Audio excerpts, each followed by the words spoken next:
Alright, first job on this Bobcat that I just picked up. If you have not watched the last video, be sure to take a peek at it. Just a quick walk around.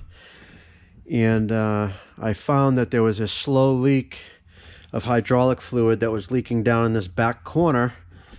And after further investigation, it appeared to be this hose clamp right here.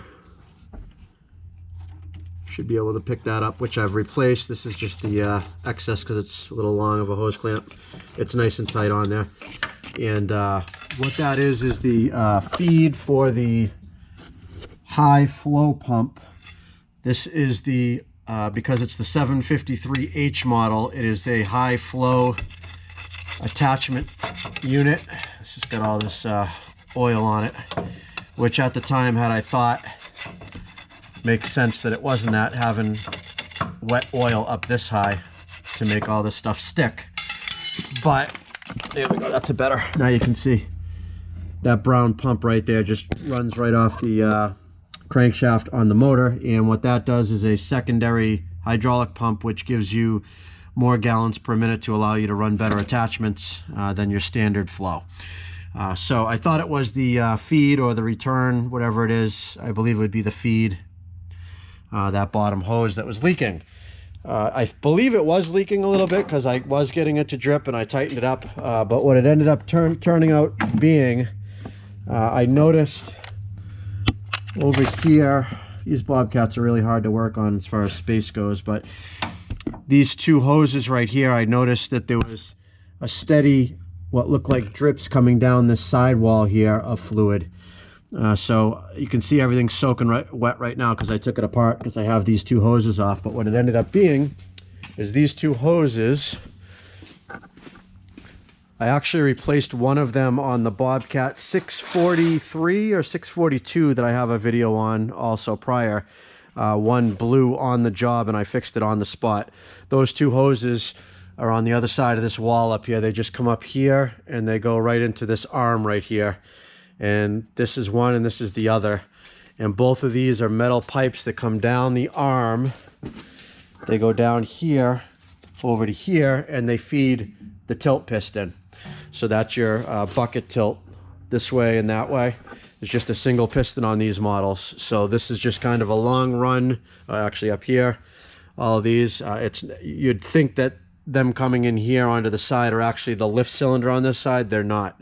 The lift cylinder hoses are right here. They're actually a smaller diameter than these. You can see this is like what appears to be maybe a 3/8, and this is a 1/2 inch bigger pipe. So you can see I've removed the two hoses, and I have replacements right here. Now these were the original hoses right here with a date of...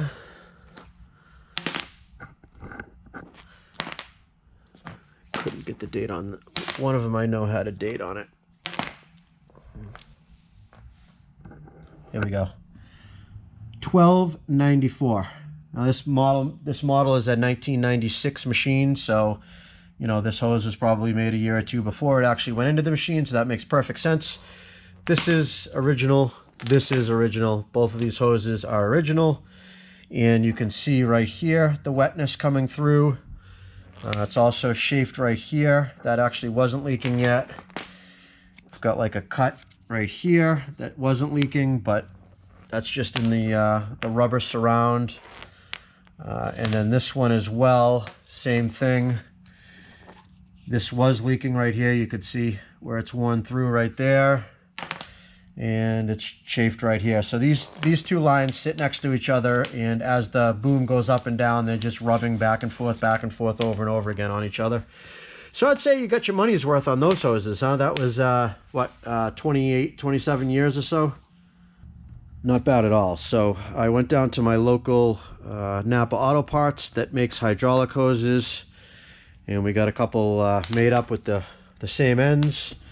They custom make them right there. These are Eaton Weatherhead Duratough hoses. Appear to be really, really nice. They got like a Kevlar lining on them to prevent them from chafing on each other. They're, you know, hose technology in the last 30 years has gotten way better. These are rated up to 5,000 psi. These ones were rated at 3,500 psi, so these are certainly good enough for the task at hand. So got these two hoses made up, and they are pricey. I thought they were going to be about 30-40 bucks a piece, maybe as much as 50 to have them made.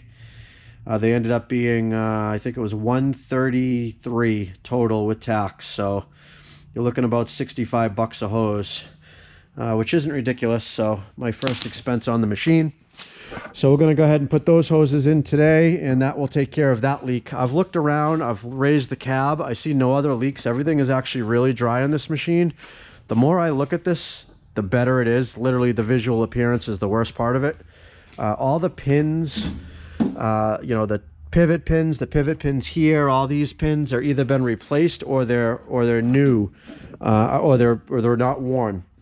This machine is actually in really good shape. This is an area too that a lot of these will crack around where this pin is and break. I've seen them crack here and have to be re-welded. This machine's all original without any welds redone, and it is original paint as well. So, you know, that's why it's in rough shape. You know, this thing's 1996 and it's been sitting outside. Looks like at some point somebody took some primer and just tried to spray over a couple of the rust spots or whatever here. And I believe maybe put some new lettering on, maybe not, that might be original. But this is original paint. There's no layers of paint on here, which is really good. I know what I'm getting into when I repaint this. You know, sand it down. I'm going to hit it with a sand blaster in some spots and make this thing look like new. The actual cab itself does need a little work. It's actually not the cab, it's the heater box. That box right there. You can see the bottom is rotted out. Now this is the box that you can control inside or outside air. So there's just a flap in there to allow the air from coming inside the cab or from outside the machine when you're running your air conditioning or your heat. So I am going to fix that box, or I'll probably order another one if it's cheap enough, because it looks like it's actually, this top section is also rotted out as well. So I'll look up online and see what that costs. If not, worst case, I'll pull that box out, we'll get some steel and rebend it, weld it, and paint it up. We'll make that look like new. There's some vents right here that look like aren't hooked up. I'm assuming there's supposed to be some type of something to connect to that to allow the heat system to blow. So we're going to get the heater slash air conditioning in this unit working really good. There's some vents up in there. I am expecting to use this machine winter and summer, and I'm excited to have that air conditioning, which would be really nice on those hot days. So yeah, still looks like it's got the original back panel up in there. I know the first video that I made didn't show too much about this, but yeah, it's really in respectable shape. Like I said, the paint and the rust is the worst part. We're gonna fix that up and no problem. I think we got a ton of different fittings for attachments. We've got the these are brackets for a backhoe, which I've been considering getting. They're good for small little jobs. You wouldn't want to do like long trenching or any high productivity work, but for an occasional shrub pull, or you know, you got to get some roots out, or you're going to dig a small little trench, or even if you're going to build, you're doing, say, like a French drain or like a dry well, you know, and you want to dig down into one spot as opposed to this, or even just digging out for a retaining wall. It would be nice to have that attachment, and you can find those $2,000 up to $3,500 area all day long. There's a ton of them out there. The biggest deal is having these brackets, you know, connected and everything. So having this all set up now, I will, you know, I can pull right up to any of those units, plug it in and give it a shot and make sure they work good. I have used one of those before, those backhoe attachments, and I thought they were great. A lot of people say that they hate them. I'm sure as opposed to a mini excavator, it's way slower. But they are very capable. They are able to dig, you know, you could dig a house foundation with one of those if you really wanted to. It would take you some time, but when you're doing your own stuff, and you know, if you're a smaller company and it's not high production, and you just have an occasional job where you need to do things like that, it's nice to have that ability to do it and not have to get another machine for that. So yeah, that's my plan with that. These wheels and tires have quite an offset to them. They're actually pushed way in. A lot of any other of the skid steers I've had before would have a little bit of an offset where you could turn the wheel around and get a little bit of a wider stance or a more narrow stance. These I actually was going to flip over to get the wider stance just for some more stability. And because this is so inset out this way, the wheel ends up being deep dish, and the wheels come out to like way out here, which to me looks, I think, too silly at that point.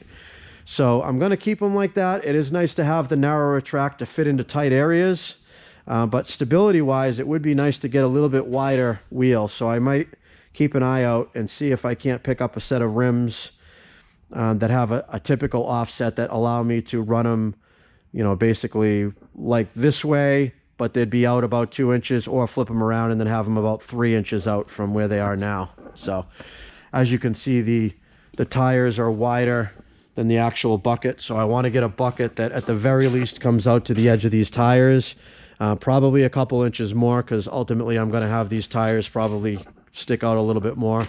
I might end up just going with maybe some wheel spacers or something to bring them out a couple inches more, just for some more stability.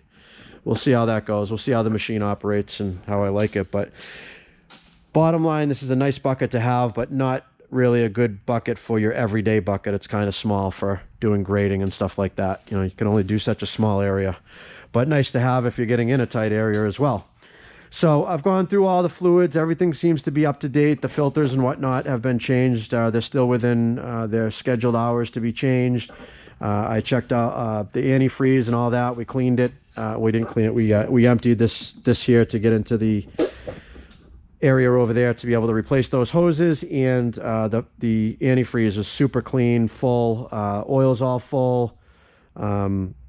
It's been changed since this date of 8/18. That filter is actually brand new, and these filters have been changed since then as well. So don't let that fool you. The battery says 15 on it. It's 2022, so according to that, that's 7 years old. That's probably going to need a replacement soon. It seems to start and run great the way it is now. We'll see how it goes, but that's something to keep in mind that I might need to do. Muffler appears to be in good shape. I had to replace that on the last machine I had.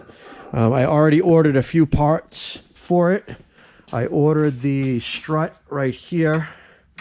This strut here that lifts this lap bar up, holds it up and makes it so it goes up and down nice, because right now it's very heavy to try to lift and it just falls on you if you're not careful. That's a big deal. I ordered these skid stickers here. That's kind of important to me. At some point before I do a really full repaint, I am just going to repaint this front area, probably just this area that you see here, and put a couple decals on it and replace those, because it is nice to have the no skid, because coming in and out of this machine, you get your boots are wet and everything. This gets really slippery, and then all I'm doing is peeling the paint off and making it even worse. So I do want to try to clean this section up a little bit, maybe replace those stickers. We'll see. I might wait until I do the whole repaint, but I ordered them anyway, so I have them. And I also ordered replacement bumpers back here.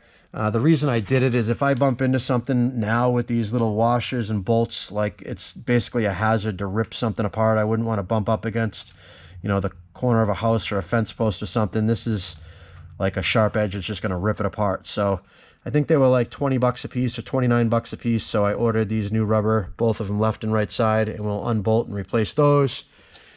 I think it was, basically I ordered just about $100 worth of stuff to get free shipping is all I did for now. So just a couple of things that it needed to get me going for the spring and get my jobs going. I wanted to fix the leak. I don't want to be on a customer's property and end up leaking hydraulic fluid all over the place. So that was priority. That lap thing is priority. This lap thing here was priority because obviously this thing's a pain in the neck getting in and out. And we're just going to lube it up and run it the way it is. Make some money with it before I put some money and time into it. Got some good tires on it. Might pick up another bucket, maybe a set of forks, and have at it. So this video, let's go ahead and get these lines installed, and we're going to fire it up and move it around, make sure there's no other leaks. As far as I know, there isn't. Hopefully there isn't.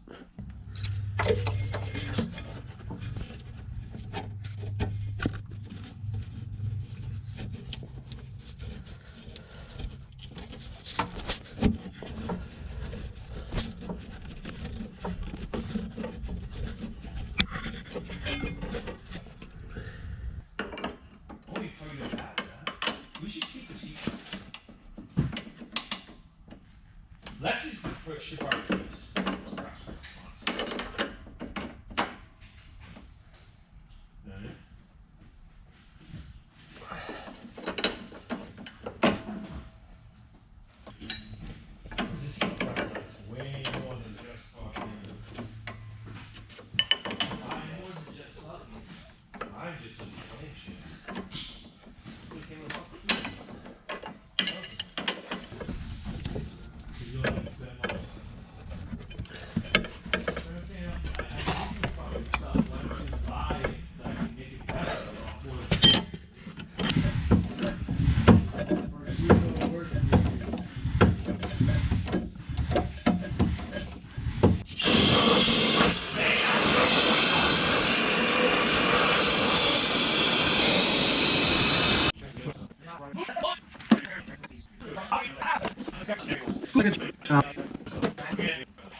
Alright, here we go. Up and running, no more leak.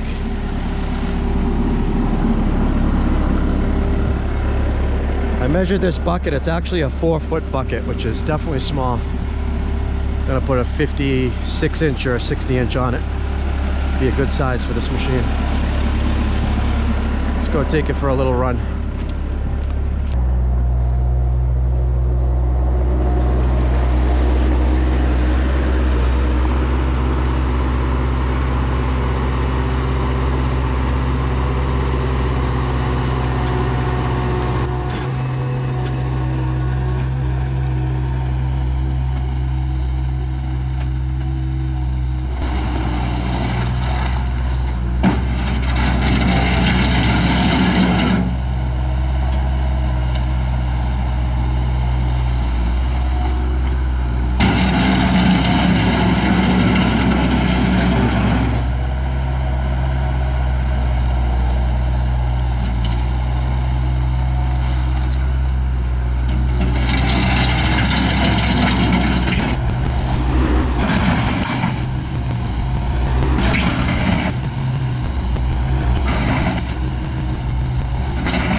more leak. This is a zip tie back. I gotta put a zip tie back on that, but other than that, we're in good shape. Nice and dry. Nice simple fix. I wish all the leaks in machines were that simple. All right, that's it for this video, guys. Thanks for watching. Have a good one.